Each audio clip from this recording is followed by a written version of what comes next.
This is not a test. Stay calm in an orderly fashion. Make your way to the lifeboats.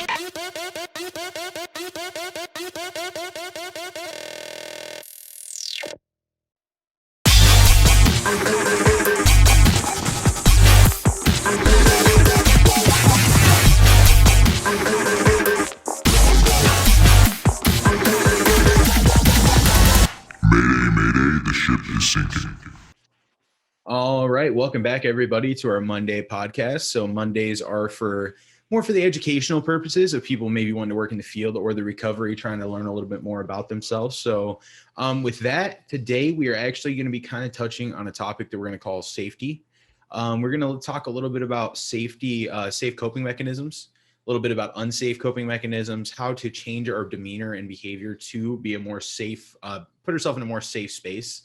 And then we're also going to talk a little bit about some stages of healing from substance use. So, and I think the main reason we're talking about this is safety is such an important aspect on early recovery in particular, but I think just in all recovery in general. Like, you have to be able to realize what your coping mechanisms are, realizing when you're starting to teeter or when that decisional balance is slowly creeping towards maybe I want to use a little bit more than I don't. So these are all really, really important perspectives. I'd say the problem is when we look at like substance use disorder, and we see this pretty commonly, is that the way we've coped is very unsafe. So like historically speaking, for like when we're in active addiction, we're coping very poorly. We're using substances. Maybe we're having sex too much. Maybe we're there's a lot of different things we use to cope. Maybe it's food, maybe it's cigarettes, maybe it's just getting in fights, something like that. Like, we don't necessarily have safe coping mechanisms. It can even go as far as like abuse, acting out on our feelings through actions. It can go through just a plethora of things, but usually safe coping mechanisms are not on that list. Things like breathing and stuff like that. So I feel like we have to address those issues when we come into recovery, because if we continue to use the same coping mechanisms we had before, obviously a big one of those is get high. So we can't use that anymore. So we fall back onto these other coping mechanisms that are a little bit smaller and don't really solve our problems. So I feel like this is something that has to be addressed in early recovery. Absolutely. And I would say, the difficulty is, what do they say? Moderation is key. So it's difficult sometimes because there's going to be coping mechanisms that they're a soft patch. They're okay for kind of to do a little bit of, but if you do it in excess, that can be an extreme problem. Right. I feel like that's true for about I know I've taught a class on this a couple times, and it's essentially any safe self-nurturing, any sort of safe thing that is good for you is unsafe if done to excess. There's really no exception to that rule that I'm aware of. I can't think of anything that when you do it to an extreme excess, it will not damage you. So yeah, I mean, that's a key, I think. So I feel like you have to have a lot. You have to have a lot of different coping mechanisms that you kind of developed over time. So. And for anybody who's ever taken Pain Path, the best way that we know how to talk about it is the toolbox. The toolbox. But no, I mean, there's a lot there. Pain Path, if you don't know, it is chronic pain. It is a internationally recognized program. I believe it's out of Stanford. Yeah, and it's assembled by doctors, and I mean, it's a fantastic program. We both are educators in that, so we're both certified to teach that through MSU Extension. But there's a lot in there that I take even in my own life. I take and utilize, and it's always weird, especially for like our co-trainers and stuff like that, where we know some of our co-trainers in personal life, and then they'll start talking and they'll be like, hey, Pain Path, hey, remember the toolbox? And they'll be like, don't you dare quote that to me. Don't you ever say that. I do that to people in recovery too. Actually, our boss, Dr. Smith, every once in a while I'll hit her with the she'll be like talking about something be frustrated and be like, I found that acceptance is the answer to all my problems today. Woo, bud. Yeah, right. It's not poking the bear. Poking the bear while the bear's stirring the pot. You know what I'm saying? So some examples of unsafe coping mechanisms, right, are things like use of substances, hurting yourself, letting someone harm you, and then act on impulse. Mm-hmm. And I think the first three, we'll explain them a little bit, but that fourth one, acting on impulse in particular, things. That's the cocktail that gets you in trouble. I would feel, and this is just my own opinion, but I feel like every single unsafe coping mechanism is stemmed from that one. Yeah. Acting on impulse pretty well is what leads to the other ones, because most of the other ones are impulsive behavior, except for like obviously if we're talking about something like being in an abusive relationship or something like that, or letting someone hurt you, that wouldn't fall as much under impulse. But things like using substances, maybe hurting yourself, maybe overeating. I mean, because what do we whatever. call addiction? The disease of, I don't know, addiction. yeah, disease of impulse or instant I'm gratification. just gonna Yeah. keep saying words until I Yeah, get the right one. impulse. Yes, no. No, not Show that me one. impulse. No, but so using of substances. It's obviously it's one of the primary reasons we're doing this podcast. It is we will always revert to it should never be an option. Right. We understand. We believe in the multiple pathway models. We believe in kind of the damage mitigation or slowly weaning yourself off. Those are all things that we recognize. Right. But the ultimate goal, especially when we're working with people, is the eventual reality of complete sustained use from any form of mind-altering psychoactive substance or alcohol. Mhm. I mean, that's what we want. That's what we're aiming for. It's the ultimate goal, and we're pretty open with that about every client or every recovery that we meet with. It's like, you're going to use right now, you're using cannabis as a substitute, or maybe you're cutting back on your heroin. Heroin's a little bit trickier one because it's still life or death. it can be very, I mean, you're playing Russian roulette every time you put a needle in your arm or snort because of the fentanyl. But or meth or alcohol, any of these things, Mhm. we will bear with them, but we will be very open with them. The ultimate goal here is we want to get you off of it. Right. And that can be manifested in different ways. It can be complete abstinence. It could be medically assisted treatment. It can be a whole plethora of things. And I will say, I have ran across a couple clients with the marijuana in particular, where that's never came into focus for me. It's like, well, I smoke marijuana instead of doing heroin. I'm like, all right, let's see what we can do about not using heroin right now. I mean, that's exactly right. And I mean, it's like we've seen the gambit. And the funny thing about this field, and not so much anymore, but I know it still will happen, is like I'm still surprised every once in a while. I'm like, well, that's new, right? I never seen that one. Yeah, I never seen that before. But we meet them where they're at. We try the best that we can to move them forward. And one of the best ways to cope specifically with using substances, because we're talking about safety, is asking for help. Mhm. It's the self-evident truth. We've gone over this truth. Proof. Either way. Either way, What do you say? Tomato, potato? Yeah, tomato or potato. Yeah, Hand grenades or pineapples, as they say. But the thing that we tell all of them is self-evident truth is you got to admit that you have a problem, and if you don't admit that you have a problem, you can't ask for help. Right. And I can't help you. I can't help you if you don't see it as a problem. If you are just utilizing my services for, I'm going to get a bus pass or whatever, there's not much I can do for you. I can give you a bus pass. I can give you a bus pass, but if anything, I probably won't, because what are you going to do with it? Right. It's going to enable something. It's going to enable something. Either you're going to sell it to go get drugs, or you're going to use it to go get the drugs. Like it's, lose. I want to be able to invest the ability in your recovery, but at the end of the day, if you're not willing to recognize that it's a problem and that you're going to try, I'm not asking you to do, but to try. And that's I as they say, the old Yoda, do or do not, there is no try, from Star Wars. And the reality is, like, no, try and try again until the universe bends to your will. Like that's how that works. So I will say on the asking for help, I feel like we have kind of broad terms during today's lesson. So things like asking for help. So I feel like we should cut into it just a little bit. So when we talk about safe coping of asking for help, we've talked about it on a different podcast before. There's a lot of different ways that this can play out in an individual's life.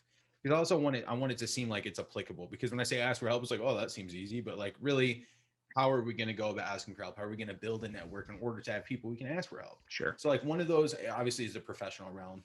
You can go to therapy, you can go peer recovery coach, you can go with case management, social worker, whatever that looks like for you. You can find a professional help. So I think they're called treaters would be one of the terms that people would say. You can go that route for your help. A lot of people choose support groups. There's AA, there's NA, there's Smart Recovery, there's Refuge Recovery, there's Moderation Management. There's a lot of them out there. Is it Sisters in Sobriety? Is that the female sobriety group? Okay. So, and I believe that one focuses on Sisters in or Sisters of Sobriety. It's one of the two. Yeah, it seemed pretty interesting. I heard about it a couple times.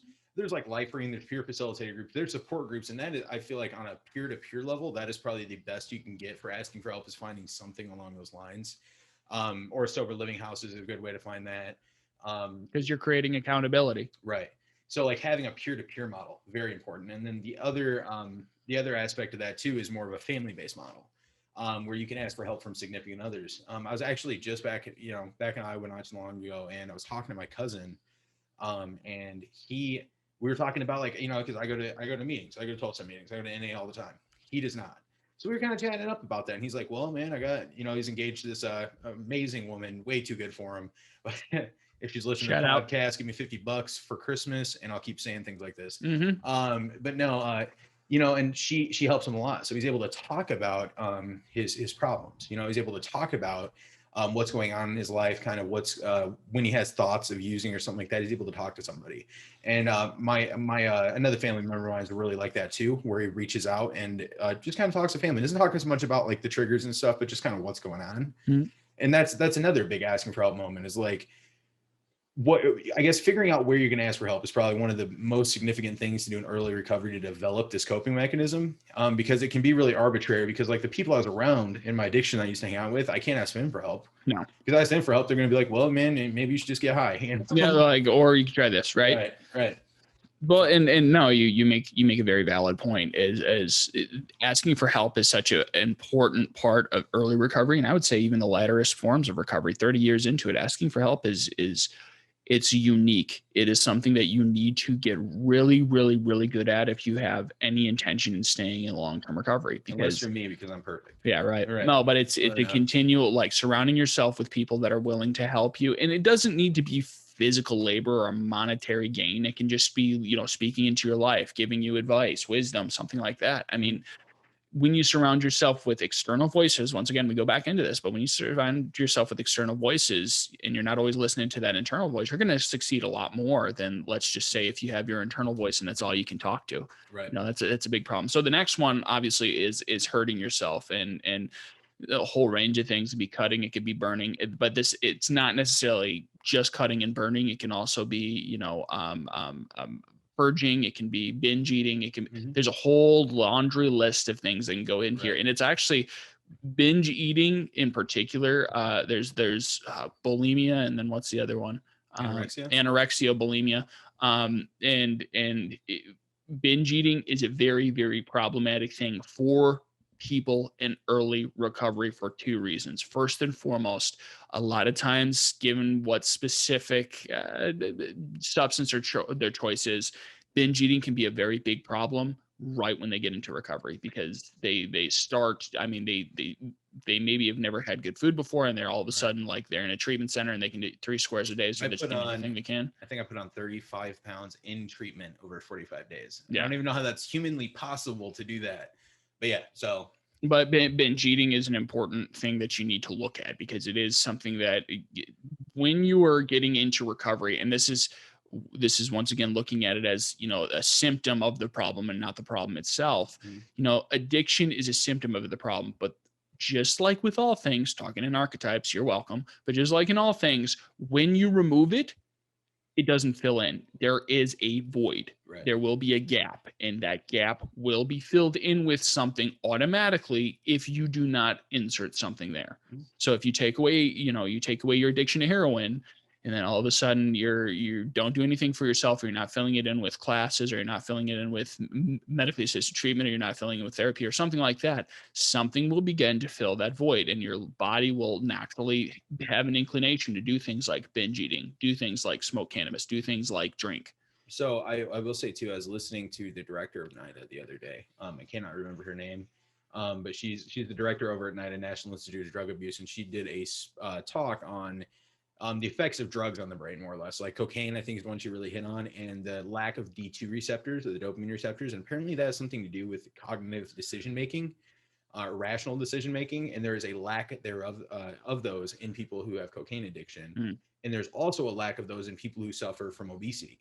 So there is some correlation there. I feel like when you're talking about overeating or harming yourself in general, as far as like overeating or maybe chain smoking cigarettes, things like that, like the more impulsive things, there is some science behind why those things make sense, because the decision-making part of your brain is not really all there right now. I mean, they can, I believe, if I'm not mistaken, D2 receptors do eventually over time heal themselves.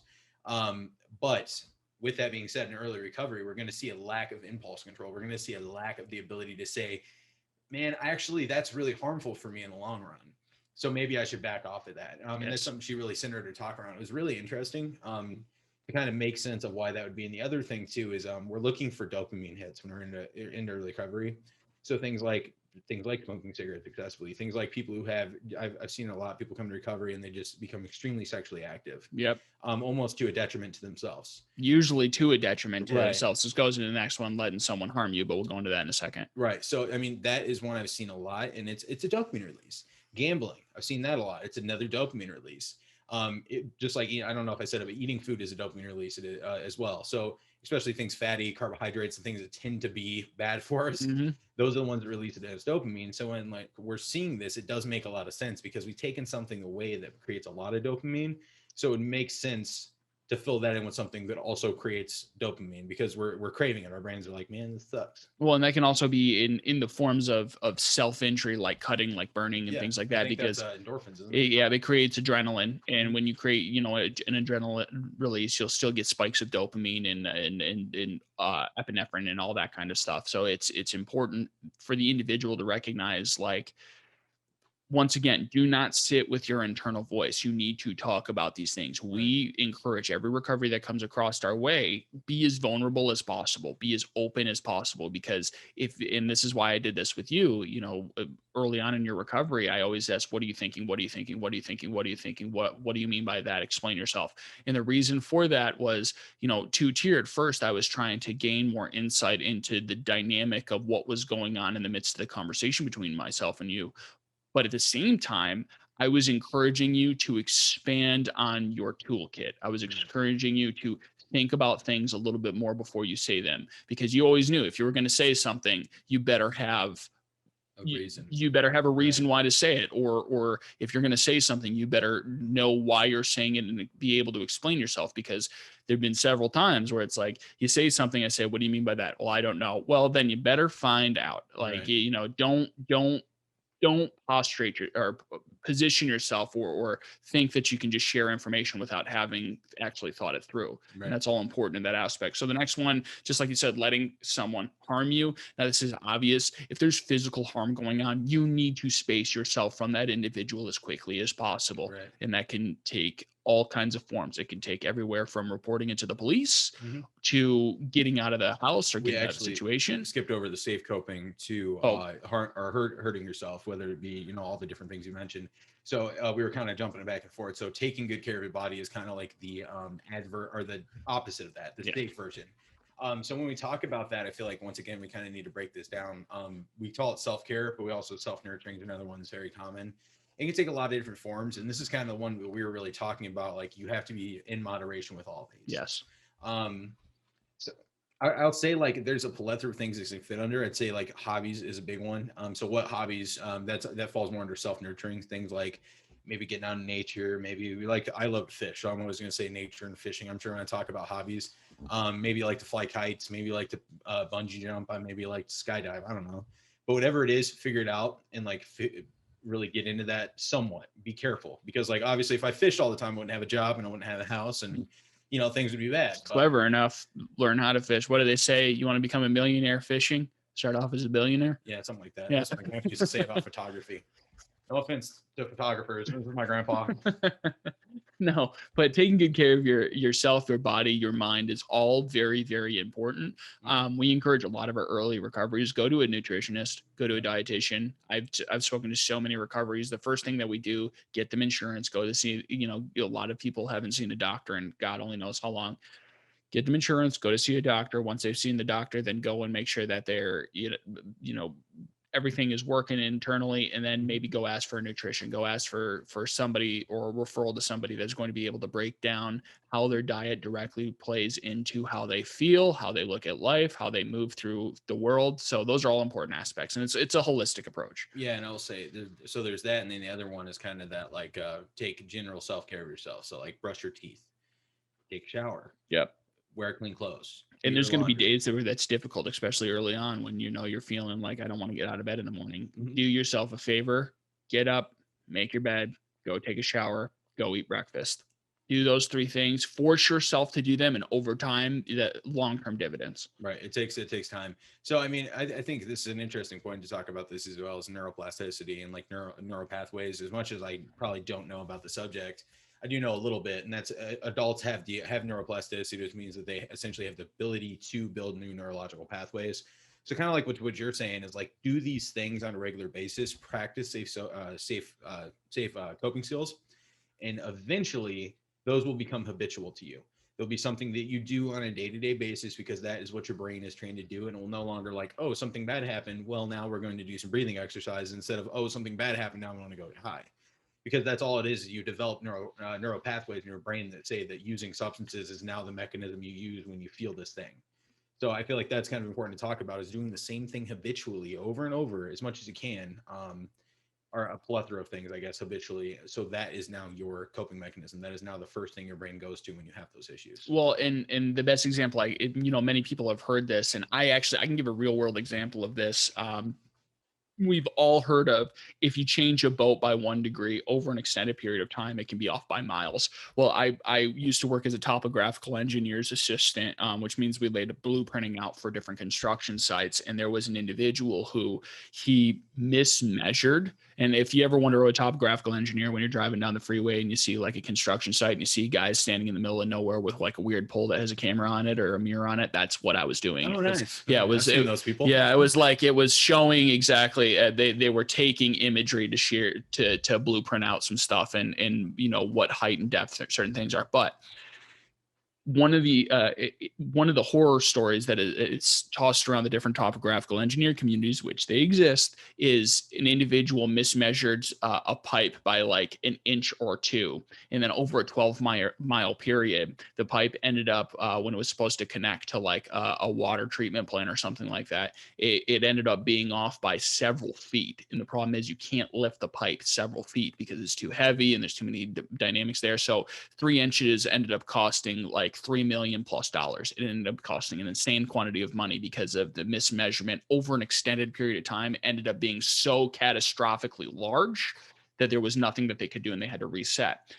Same exact principle in recovery. If you keep on doing the wrong thing, even a little bit per day, you're going to end up in a world of hurt down the line. If you do the right thing, just a little bit more, change incremental behaviors. And it's one of the biggest problems, and it goes on kind of acting on impulse. In early recovery, people want to go all in, and that's admirable and that's okay somewhat, but the reality is it is unsustainable. Right. If you just make a little bit of a change in a positive direction per day, over time, it'll be massive. The changes that you see in your life, the changes you see in your family, and just the changes you see in your recovery in general. Absolutely. I mean, there's still things I've what is it? Oh, 2 years, 9 months, I think, clean.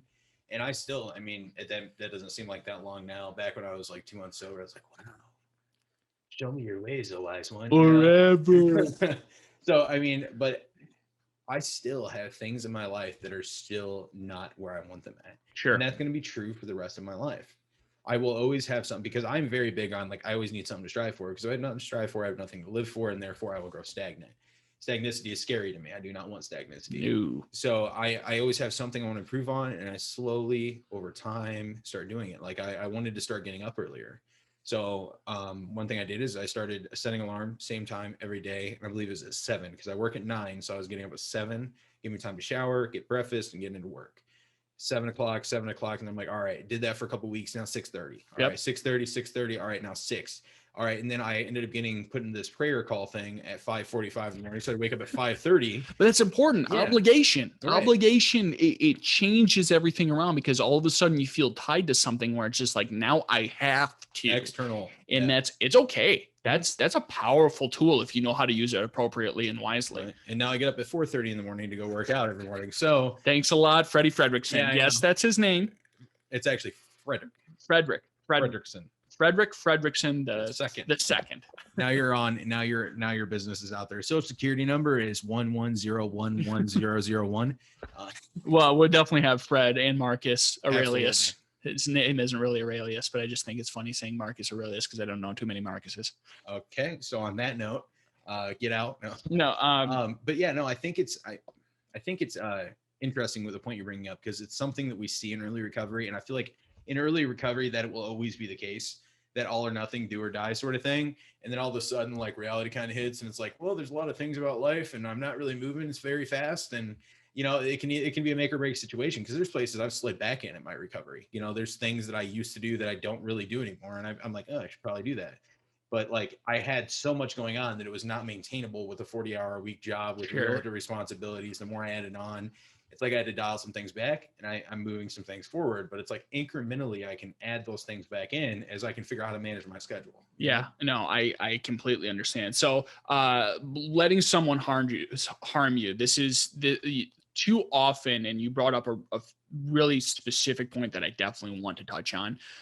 But too often, when we hear "let someone harm you," we often think of like physical violence, Right. and that is 9 times out of 10 isn't the case. This when someone does physical violence, there are immediate and very real world repercussions. You can call the police, you can get a lot of help. There's a lot of situations, and that's There's domestic abuse hotlines. Domestic, keep you safe. very, very important. If you are struggling with an abusive relationship, look at a domestic abuse hotline. It's very important that you get to a safe place where you can take care of yourself. But I definitely want to talk about, I think the two things that come more often than not, which is, first, having a compulsive liar in your life can cause unbelievable amounts of harm. And we'll talk about that in a second. And the second thing is the sexual violence. So right. Especially in early recovery, people looking for a dopamine release, that they call them 13th steppers. And what often happens is somebody gets into recovery, they start going to meetings, maybe they're an attractive young man or young woman or whatever it might be. And what do they end up doing? They end up getting into these meetings, and then they end up getting with a sponsor or a friend group of the opposite sex. And then they end up in a world of trouble early on, because they end up having, copious amounts of sex with either the same individual or, worse off, multiple individuals, and they think that's not going to affect their recovery. They think that's not going to affect longevity. And that's like, I'm gonna be really clear here, and this might cause some people to be frustrated or angry, but it is what it is, right? Early recovery, try to be abstinent from sex for a little while. Yeah. I'm not saying that it's unique to every individual. I'll say even less than sex. I'll just say, like, try to stay out of relationships. Sure. I know at least in my own recovery, it was a lot of self-analyzation, a lot of self-fixing, to be very self-centered in early recovery. And especially trying to balance that with a relationship, that would be very difficult, because then you're now caring about somebody else. Yes, you're caring about somebody else while you're trying to, at the same point, to evolve yourself, and that can be very difficult. And I'm not saying changing a lot through recovery as well. So once again, might be a little bit political here, but I'm not saying that you can't be in a relationship. Mm-hmm. I have seen successful relationships happen in early recovery, and they're both in recovery, and they've sustained long-term recovery with each other, 5, 6, 7 years after the fact. Mm-hmm. But if you are in a situation where you are going to meetings and, for lack of a better term, you've slept with 3 people around the table, that's a problem. Yeah. That you are all of a sudden looking at when you're going to a meeting, and you should be speaking about your self experiences and the things that are going on with you. And while that's all going on, you're still having this doubt of like, oh, I wonder if he or she is thinking about me or this, that, or something else. You are not there for the right purpose. That is not okay. You need to take a step back, maybe go somewhere else. Yeah. And I will say, typically within meetings, relationships with people in active addiction, or not active addiction, I'm sorry, in relationships with people in early recovery, is kind of a dangerous dynamic. Like you said, I have seen it happen. I have seen it work, in a few different occurrences, but I've also seen it be very detrimental, because now you have somebody else.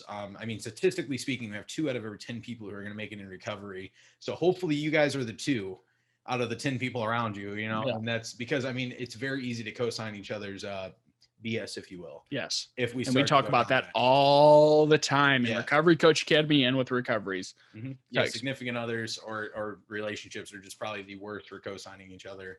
And then especially if you had 2 people who want to use substances at the same time, it'd be really dangerous. Off to the races. Now, the other part that I wanted to talk about specific to this domain is having somebody in your life that is a compulsive liar. Mm-hmm. Now, this can be very difficult. And here, you don't listen to us because you don't listen to us because we tell you what you want to hear. You listen to us because we tell you what you need to hear. Mm-hmm. when you have somebody who is an extreme compulsive liar in your life, it can be detrimental to your recovery in multiple ways. First and foremost, what a compulsive liar is, by definition, it is an addiction. There are certain neurochemistry and neural pathways in the brain that is happening that is related to addiction. And many people who are in addiction themselves, guess what? We're compulsive liars.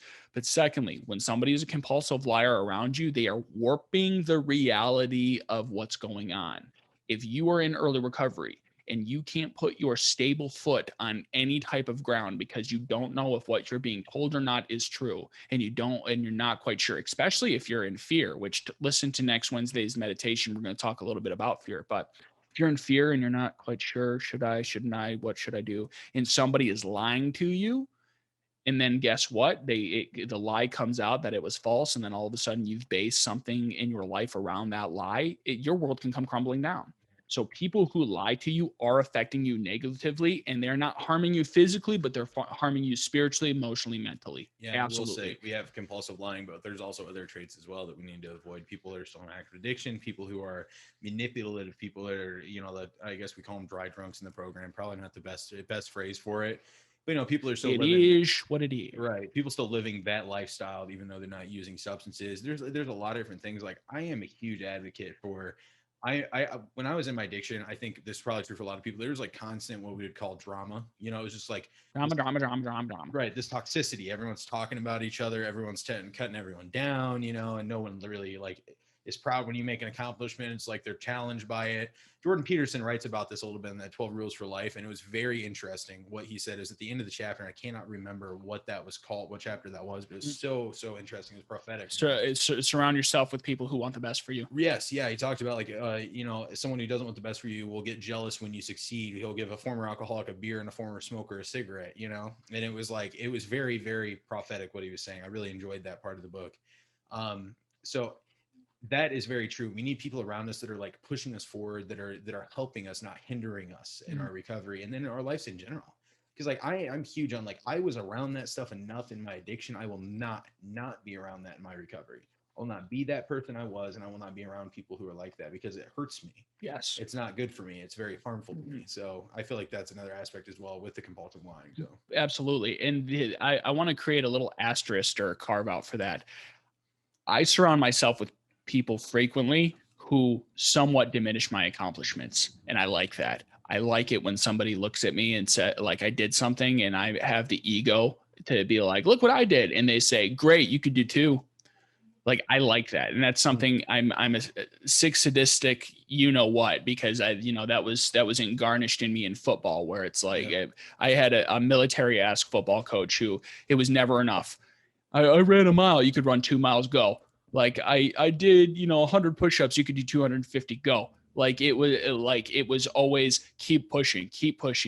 And he, there's some things that I had to deprogram a little bit, but some of the things he would say is like that 100, anything that's telling you can't do it is weakness. Mm-hmm. Like it is something in your head that it is lying to you. It is a mind game. And that's, I think, important in some facets of recovery, especially surrounding yourself with people who want the best for you. Is I love having people that are saying, congratulations, that's so exciting, that's fun.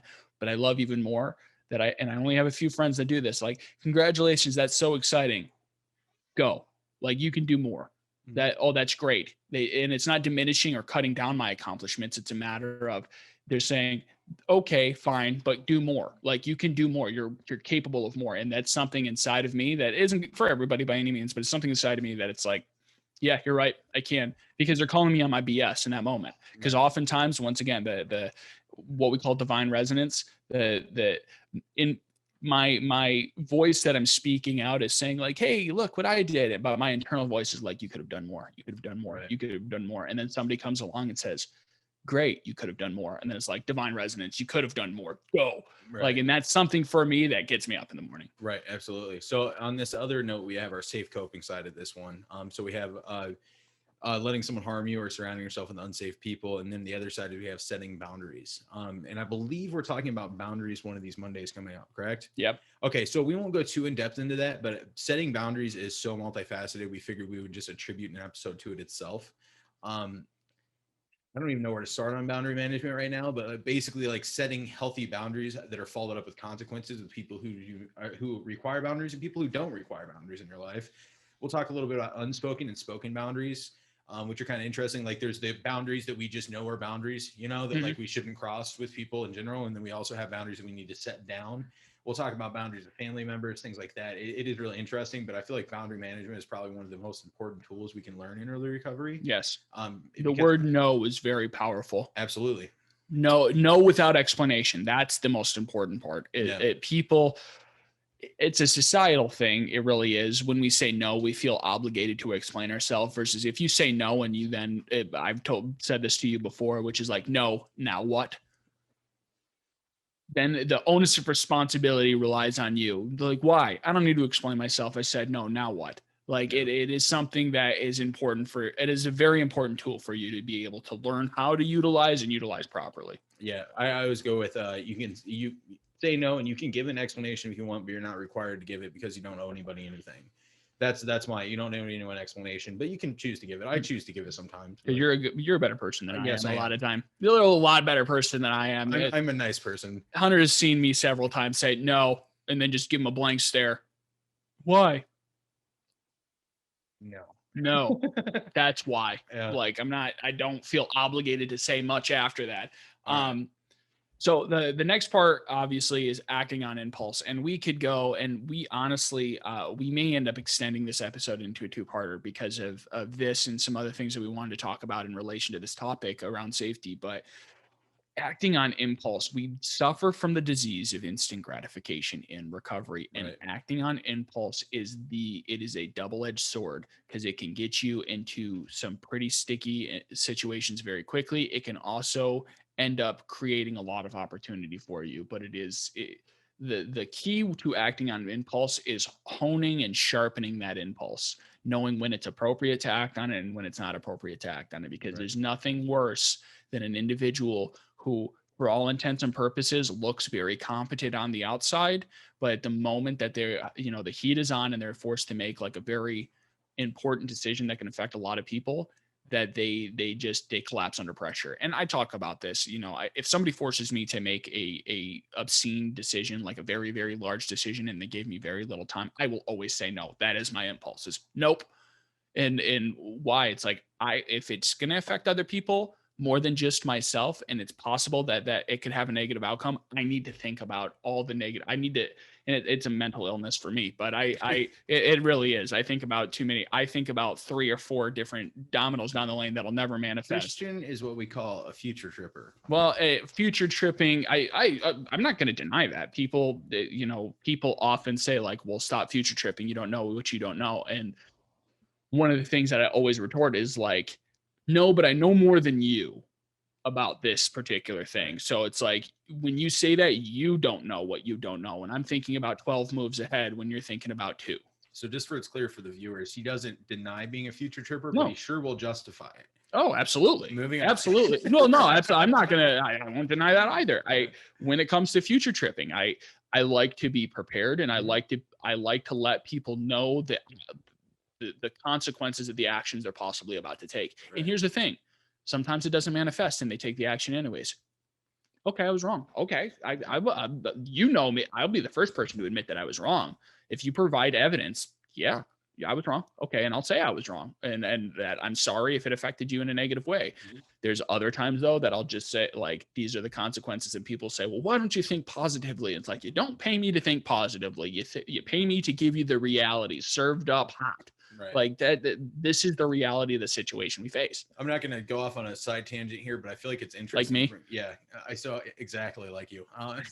It's interesting because like, I feel like in recovery, we can have such a narrow mindset of like what people should be acting like. And we forget, or we fail to realize that people have different character traits. Sure. And people have different things that dominate. Yeah, I know. So like, some people do think about the future, and that's okay for some people. For me, I'm a pretty easygoing guy. I don't really like to like always be super head of the ball. I have a plan, I have a goal, I know what's coming down the pike, but I'm also like ready to deal with it as it comes.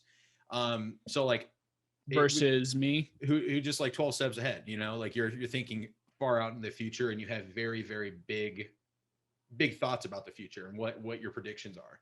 I'm a little bit less than that. You know, so like we all have different personality traits where it kind of changes what's good for some people and what's bad for others. But anyways, I won't go off on tangent on that, but I feel like it's kind of important to recovery because we can try to make a mold that doesn't really work for people. But so the other side when we talk about acting on impulse is really just rethinking the situation or thinking the situation through, playing the tape through. We've heard it a lot of different ways.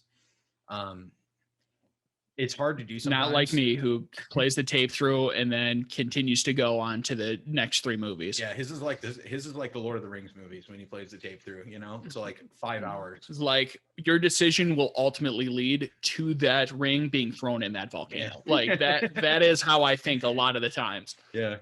And he's talking about your decision in the first Hobbit movie. Okay. In the first Hobbit movie, not the one with Frodo, the one with Bilbo. I'm Yeah. thinking before he even got the ring or knew what the ring was, you know, when he's sitting there thinking about, oh, the Shire is great. And I'm thinking about one day your nephew will throw a ring into a volcano and it will change the world. Anyways. So yeah, playing that tape through is just critical in recovery. And like you said, you have to figure out where this is appropriate and where it's not. If I'm like, man, I'm thirsty, I'm not going to play the tape through on whether I should get a glass of water. I'm just going to go get a glass of water. There's some things where it's okay to act on just an impulse. Sure. But when we're talking about life decisions, especially things that are possible hindrances to us, we really need to rethink that situation and play it through.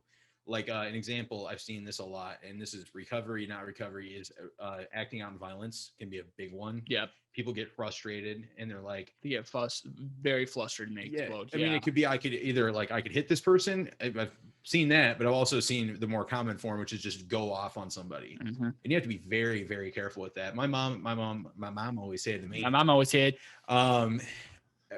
so you have to learn how to control your impulses, because even if someone makes you frustrated, if a cop makes you frustrated one day, are you going to hit them?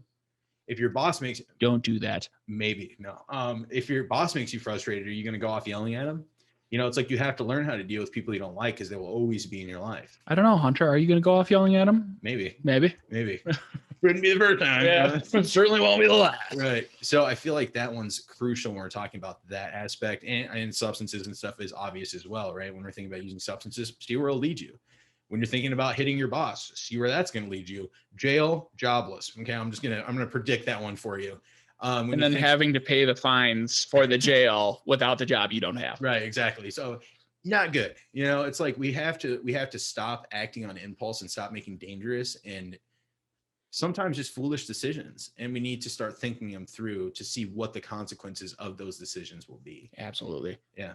Yeah, I 100% agree. And when we think of rethinking any situation, you know, it's important that you develop and hone the skills around who you are as a person, whether you be morally fit or ethically, or whether you live by a code, I don't care, or whatever it might be. Mm-hmm. But you really have to start to integrate that as a part of your identity, because there are going to be times, not often, it happens very rarely, but it does happen to all of us, where you are forced into a situation that you prefer not to be in, and you're going to have to make a split-second decision. And that split-second decision may have long-term consequences. And the more that you integrate who you believe to be as a person, or who you want to be as a person, into kind of your holistic being, the better that outcome will be when that decision has to be made. Absolutely.